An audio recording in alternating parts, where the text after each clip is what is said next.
Hello everyone, this is Azam Khan और मैं बात करूंगा एक इंपॉर्टेंट क्वेश्चन जो कि स्ट्रक्चर ऑफ एटम का है। क्वेश्चन बड़ा इसी साल जेईई मेंस में पूछा गया है।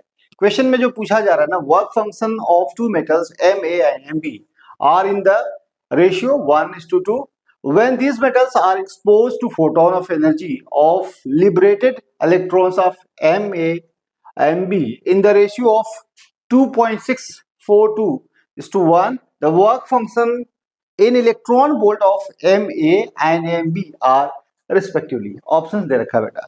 तो इस क्वेश्चंस को अगर करना है तो आपको कॉन्सेप्ट पता होना चाहिए। फोटो इलेक्ट्रिक इफेक्ट का क्या क्या कॉन्सेप्ट होता है, साथ में आपको फॉर्मूला इससे रिलेटेड जो फॉर्मूला है वो भी पता होना चाहिए। तो सबसे पहले हम कॉन्सेप्ट सीखेंगे। यहाँ पे जो आप देखें फोटो इलेक्ट्रिक इफेक्ट क्या होता है, एक लाइट फिनोमिना है। जब भी किसी मेटल सरफेस पे अगर लाइट एक्सपोज करती है, स्ट्राइक होती है, वहां पे इलेक्ट्रॉन इजेक्ट होता है। That phenomena is called photoelectric effect. तो यहाँ पे लिखा हुआ है photoelectric effect is the phenomena in which electrons are emitted from the surface of metal when light of suitable frequency fall on it. और यहाँ पे देखा मैंने बना रखा है, जिसमें क्या हो रहा है कि मेटल का सरफेस से जब लाइट इस पे पड़ती है तो इलेक्ट्रॉन इजेक्ट होता है, एमिट होता है और move toward the opposite charge यहाँ पे कह सकते हैं। और जिसके डिटेक्टर है, एमिटर है, बैटरी है, वैक्यूम चेंबर है, मेटल सरफेस है। और इस तरह से बेटा यहाँ पे आप इलेक्ट्रॉन का मूवमेंट इस डायरेक्शन में हो रहा है, नेगेटिव प्लेट से पॉजिटिव प्लेट की तरफ।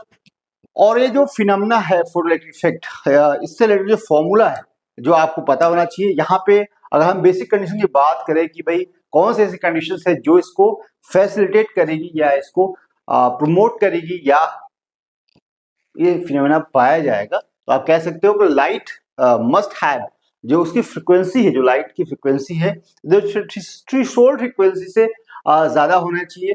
तो आप बोल सकते हो कि वहां पे फिनोमेना पाया जाएगा।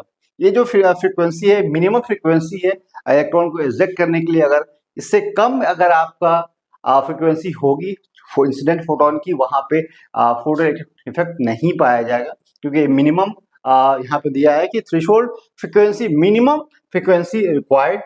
सो यहाँ पे एक बात और भी है, if frequency is less than the threshold frequency no emissions even if intensity is high. Intensity बढ़ाओ उससे कोई फर्क नहीं पड़ता है, अगर थ्रेशोल्ड फ्रीक्वेंसी से कम है so there is no any emissions will be happen. Okay, तो ये बात आपको पता होनी चाहिए जो कि बेसिक कंडीशन है फॉर फोटो इलेक्ट्रिक इफेक्ट। बात करें हम फॉर्मूले की, तो यहाँ पे बेटा एक जो आइंस्टीन साहब ने सारे फिनोमेना देखा था, और यहाँ पे फोटो इलेक्ट्रिक इक्वेशन बोलते हैं इसको, जहाँ पे एच म्यू जो कि बराबर होता है 5 प्लस काइनेटिक एनर्जी मैक्स। जब भी अगर इंसिडेंट फोटोन की एनर्जी बहुत ज्यादा है, उस कंडीशन में क्या होगा, जो उसकी मिनिमम रिक्वायर्ड जो फ्रीक्वेंसी होनी चाहिए इंसिडेंट फोटोन की, अगर उससे ज्यादा अगर एनर्जी अगर है उसके पास, तो वो काइनेटिक एनर्जी बदल जाएगी। तो यहाँ आप लिख सकते हैं कि जो यहाँ एच म्यू बराबर जो है आपका 5 प्लस काइनेटिक मैक्स।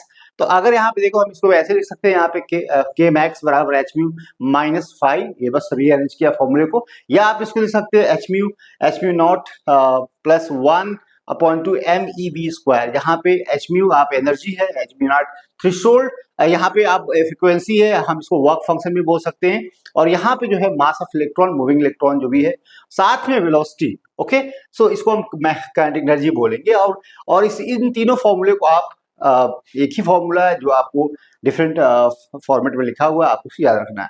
यहाँ पे एचमी क्या है, एनर्जी ऑफ इंसिडेंट फोटोन। यहाँ पे क्या है, और 5 वर्क फंक्शन है, kinetic max, maximum kinetic energy of emitted electron.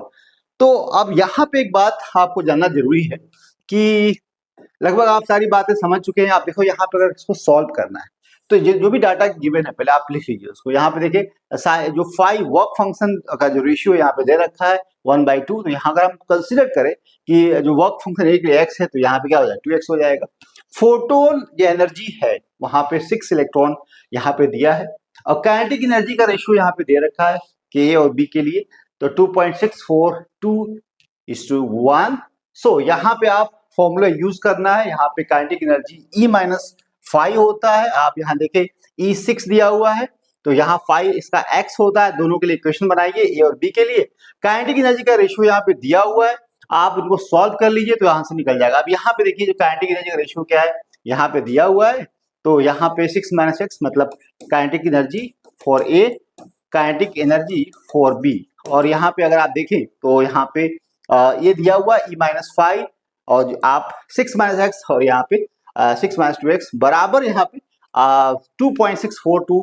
अब इसको आप सॉल्व करें यहाँ पे, तो यहाँ पे आप देखेंगे तो 6 माइनस एक्स हो जाएगा बराबर इतना। अब इसमें क्या है, मल्टीप्लाई कर दीजिए तो ये वैल्यू आ जाएगी। अब इसको सिमिलर टर्म को इधर लेके आइए, 6 उधर ले जाइए, 15 में से 6 जाएगा तो यहाँ पे बचेगा आपका 9.852। और ये x को इधर लेके आइए, इस पार्ट को इधर लेके आइए x के साथ में, तो x माइनस हो जाएगा 1, तो ये 4.284 हो जाएगा। और x अगर आपको निकालना है तो यहाँ पे आप आसानी से निकाल सकते हैं, जो कि आएगा 2.3। x वैल्यू जब कैलकुलेट कर लोगे बेटा तो आप 2x भी निकाल लोगे, क्योंकि 2 से मल्टीप्लाई कर देना है। तो यहाँ पे आपको क्या निकल के आया, यहाँ पे x और x a और b के लिए मेटल के जो सरफेस हैं उनके लिए वर्क फंक्शन जो निकल के आया बेटा 2.3 एंड 4.6, जो कि x है, और ये कितना बेटा 2x है। तो यहाँ पे इस तरह के क्वेश्चंस यही मेंस में बहुत बार पूछे गए, इस टॉपिक से पूछे जाते हैं, इसलिए आपकी अपनी तैयारी इस टॉपिक से भी बहुत जरूरी करनी है, क्योंकि नीट में भी प्रॉब्लम यहाँ से आती है। आई होप आपने इस प्रॉब्लम को समझ लिया होगा। इसी तरह की प्रॉब्लम को देखने, समझने और अपनी तैयारी को मजबूत बनाने के लिए आप मेरे चैनल को सब्सक्राइब कर सकते हैं। Thank you very much.